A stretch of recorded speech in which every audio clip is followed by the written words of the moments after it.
नमस्कार, आपका हमारे न्यूज चैनल UK24 न्यूज में स्वागत है। रामनगर बस अड्डे पर मृत मिला व्यक्ति, जेब से निकला सुसाइड नोट।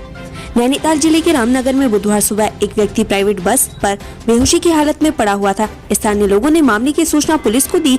पुलिस व्यक्ति को हॉस्पिटल लेकर गई, जहां डॉक्टर ने उसे मृत घोषित कर दिया। मृतक के पास से एक सुसाइड नोट भी बरामद हुआ है। काशीपुर में संदिग्ध परिस्थितियों में विवाहिता लापता, जांच में जुटी पुलिस। IIT थाना क्षेत्र में एक विवाहिता किसी को कुछ बिना बताए घर से कहीं चली गई है, जिसके बाद महिला के पति ने पुलिस को तहरीर दी है। पुलिस ने तहरीर के आधार पर गुमशुदगी दर्ज कर उसकी तलाश शुरू कर दी है। ITBP के मृतक पोर्टरों के परिजनों से मिले गणेश जोशी, मदद का दिया आश्वासन। जनपद प्रभारी मंत्री गणेश जोशी ने 17-18 अक्टूबर को भारत चीन सीमा पर हुई बर्फबारी में काल के गाल में समा गए ITBP के मृतक पोर्टरों के परिजनों से मुलाकात की। उन्होंने पाटा गांव में मृतक पोर्टर दिनेश चौहान, नालड के संजय सिंह और सिहुना के राजेंद्र सिंह के परिजनों से गंगोरी में मुलाकात की। 6 दिन पहले बरेली के हर्षिता ने गौला नदी में लगाई थी छलांग, आज मिला शव। नैनीताल के काठगोदाम थाना क्षेत्र के गौला पुल से नदी में छलांग लगाने वाली युवती की लाश पुलिस ने 6 दिन बाद बरामद कर ली है। पुलिस पिछले 6 दिन से युवती की तलाश में जुटी हुई थी। युवती ने 22 अक्टूबर को गौला नदी में पुल से छलांग लगाई थी। युवती घर वालों से नाराज होकर घर छोड़कर चली गई थी। विवाहिता की मौत पर नहीं हुई कार्रवाई, लंबगांव के ग्रामीणों ने थाने को घेरा। प्रतापनगर ब्लॉक के कंडियाल गांव के लोगों ने लंबगांव थाने का घेराव करते हुए रोड जाम की। इससे पहले ग्रामीणों ने लंबगांव बाजार में जुलूस भी निकाला। ग्रामीणों का आरोप है कि गांव की एक विवाहिता की संदिग्ध परिस्थितियों में मौत के मामले में पुलिस ने कोई कार्रवाई नहीं की है। ग्रामीणों ने 10 अक्टूबर को थाने में प्रदर्शन करने का अल्टीमेटम भी दिया था। भाजपा नेता के बेटे ने सुसाइड नोट में लिखा, मैं जीना नहीं चाहता, और कर ली जिंदगी खत्म। रुद्रपुर में भाजपा नेता के 19 साल के बेटे की संदिग्ध मौत हो गई। जानकारी मिली है कि भाजपा नेता के बेटे ने फांसी लगाकर आत्महत्या की है, लेकिन इसके कारणों का पता नहीं चल पाया है। भाजपा नेता के परिवार में कोहराम मचा हुआ है। सूचना पर पहुंची पुलिस ने जानकारी ली और शव को कब्जे में लेकर पोस्टमार्टम के लिए भेज दिया। पुलिस के मुताबिक मृतक के पास से सुसाइड नोट मिला है। मिली जानकारी के अनुसार रुद्रपुर के भूरा रानी वसुंधरा फेज 2 ने भाजपा नेता नरेश सागर की सस्ते गल्ले की दुकान है। उनकी पत्नी ज्ञान प्रभा स्वास्थ्य विभाग में JNM है। बड़े बेटे 19 अंकित का उन्होंने भोपाल में B.Tech प्रथम वर्ष में दाखिला किया, जबकि छोटी बेटी भोपाल से LLB और बेटे नैनीताल में पढ़ाई कर रहे हैं। खबर है कि इन दिनों अंकित घर पर ही था। मंगलवार सुबह नरेश सागर काम से कहीं गए हुए थे, जबकि उनकी पत्नी ड्यूटी पर गई हुई थी। अंकित घर में अकेला था। अज्ञात कारणों के चलते रसोई घर में दुपट्टे का फंदा बनाकर आत्महत्या कर ली। जानकारी मिली है कि बेटे का शव से पहले घर की नौकरानी ने देखा। नौकरानी घर में काम करने के लिए जैसे ही किचन में गई, सामने का नजारा देख उसके होश उड़ गए। नौकरानी ने इसकी सूचना नरेश सागर को दी। दोनों पति पत्नी घर पहुंचे तो उनके भी होश उड़ गए। सूचना पर आदर्श कॉलोनी चौकी प्रभारी प्रदीप कोहली पुलिस कर्मियों के साथ पहुंचे और शव को कब्जे में लेकर पोस्टमार्टम के लिए भेजा। चौकी प्रभारी प्रदीप कोहली ने बताया कि मृतक के पास से सुसाइड नोट बरामद हुआ है, जिसमें उसने लिखा है कि किसी की भी गलती नहीं है और मैं जीना नहीं चाहता। दारमा घाटी में सड़क बंद, बिगड़ी बच्चे की तबीयत, वीडियो जारी कर प्रशासन से मांगी मदद। पिथौरागढ़ की दारमा घाटी के बालिंग में 3 साल के बच्चे की तबीयत खराब हो गई। परिजनों ने वीडियो जारी कर प्रशासन से मदद की गुहार लगाई है। दरअसल इस इलाके में आपदा के बाद से सड़क मार्ग बंद है। इस कारण ग्रामीण बहुत परेशान है। धनतेरस से पहले सस्ता हुआ सोना, चांदी के भी दाम गिरे। धनतेरस और दीपावली पर सोने की खरीदारी करने की सोच है लोगों के लिए अच्छी खबर है। धनतेरस के पहले लगातार सोने के रेट में गिरावट आ रही है। आज 27 अक्टूबर को एक बार फिर से सोने की कीमतों में गिरावट दर्ज की गई है। डेनमार्क जूनियर बैडमिंटन में भारत ने जीते 2 गोल्ड मेडल। उत्तराखंड की मनसा और अंश ने दिलाई सफलता। भारत के 2 जूनियर बैडमिंटन खिलाड़ियों ने अंतर्राष्ट्रीय स्तर पर स्वर्णिम सफलता हासिल की है। डेनमार्क में आयोजित Victor Denmark junior badminton tournament में भारत की मनसा रावत और देहरादून के अंश नेगी ने स्वर्ण पदक जीते हैं। मनसा रावत अल्मोड़ा की रहने वाली है, अंश नेगी देहरादून से हैं। दोनों नैनीहालों की स्वर्णिम सफलता से देश के साथ ही उत्तराखंड में भी खुशी की लहर है। मंत्री गणेश जोशी ने किया ताइक्वांडो प्रतियोगिता का शुभारंभ। देश भर के 300 खिलाड़ी कर रहे प्रतिभाग।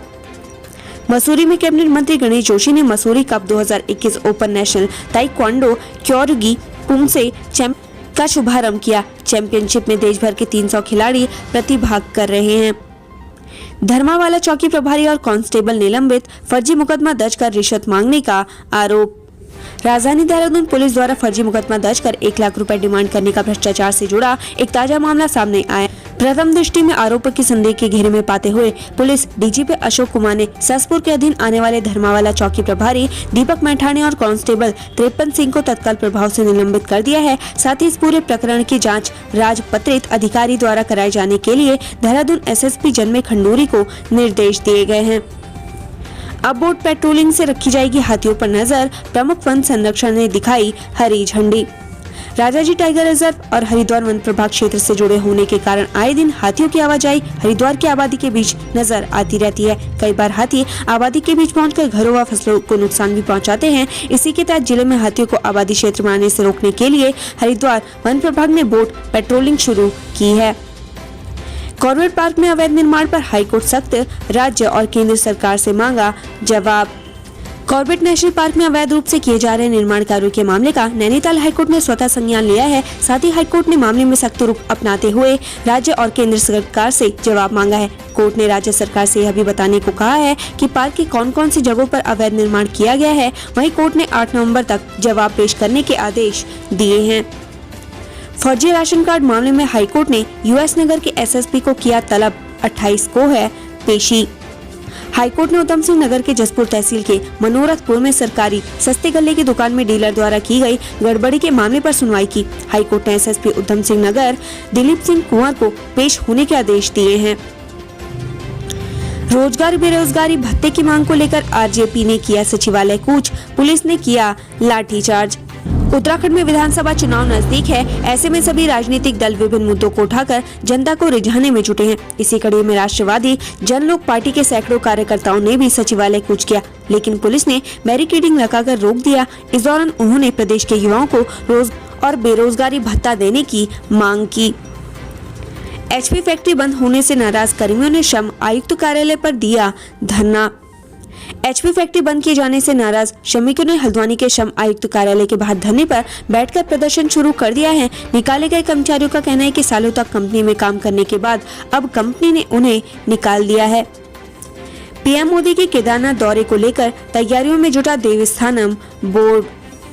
पीएम नरेंद्र मोदी 5 नवंबर को केदारनाथ दौरा करेंगे, जिसको देखते हुए शासन प्रशासन स्तर पर तैयारियां की जा रही हैं। साथ ही देवस्थानम बोर्ड ने भी अपने स्तर से तैयारियां शुरू कर दी हैं।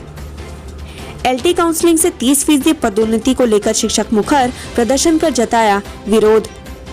बेसिक शिक्षा में कार्यरत शिक्षक 30% एलटी काउंसलिंग में पदोन्नति की मांग को लेकर शिक्षक मुखर हैं। गुस्साए शिक्षकों ने पौड़ी के शिक्षा विभाग परिसर में जमा होकर विरोध जताया। उत्तराखंड ब्रेकिंग, युवक को उठा ले गई पुलिस, गांव वालों ने कोतवाली में डाला डेरा। सितारगंज के ग्राम लोका गोठा के दर्जनों ग्रामीणों ने कोतवाली का घेराव किया है। ग्रामीणों के गुस्से को देखते हुए सितारगंज कोतवाली में भारी पुलिस बल तैनात किया गया है। ग्रामीणों का आरोप है कि विधायक के कहने पर पुलिस ने 19 अक्टूबर की रात को सत्येंद्र नामक युवक को गिरफ्तार किया था। सत्येंद्र कुमार के परिजनों का आरोप है कि पुलिस ने घर में घुसकर उससे मारपीट की। कोतवाली पहुंचे लोका के ग्रामीणों ने पुलिस प्रशासन मुर्दाबाद के नारे लगाए और कोतवाली का घेराव कर वहीं धरने पर बैठ गए। कोतवाली पहुंची महिलाओं की एसपी क्राइम उधम सिंह नगर से महिलाओं की तीखी नोकझोंक हुई। ग्रामीणों का आरोप है कि पुलिस क्षेत्रीय विधायक सौरभ बहुगुणा के कहने पर चल रही है, उनके इशारों पर काम कर रही है। कोतवाली में अब भी हंगामा जारी है। लगातार हंगामे के चलते कोतवाली में भारी पुलिस बल तैनात कर लिया गया है। यमुनोत्री धाम ने ओढ़ी बर्फ की चादर, खिले श्रद्धालुओं के चेहरे। उत्तराखंड में बीते दिन से मौसम साफ है, दिन में चटक धूप खिली हुई है, वहीं रात में हल्की ठंड। बता दें कि देहरादून में तो दिन में गर्म का एहसास हो रहा है, लेकिन रात में ठंड भी सता रही है। वहीं बात करें पर्वतीय जिलों की तो केदारनाथ समेत बद्रीनाथ में बर्फबारी हुई है, जिससे आसपास के इलाकों में ठंड बढ़ गई है। वहीं उत्तरकाशी के यमुनोत्री धाम में भी बर्फबारी हुई है, जिससे श्रद्धालुओं और पर्यटकों के चेहरे खिले। लोगों ने बर्फबारी का लुत्फ उठाया। चारधाम यात्रा मार्ग भी सुचारू है। बता दें कि आज बुधवार दोपहर को यमुनोत्री धाम में मौसम ने अचानक करवट बदला। यमुनोत्री धाम में बर्फबारी हुई। विभिन्न प्रांतों से आए श्रद्धालुओं ने धाम में बर्फबारी का लुत्फ उठाया। व्यापारियों के चेहरे भी खिले, क्योंकि बर्फबारी के कारण बाहरी राज्यों के लोग यहां रुक कर रहे हैं, जिससे व्यापार भी बढ़ रहा है। सीएम धामी ने खटीमा में बीजेपी कार्यकर्ताओं को दिया जीत का मंत्र।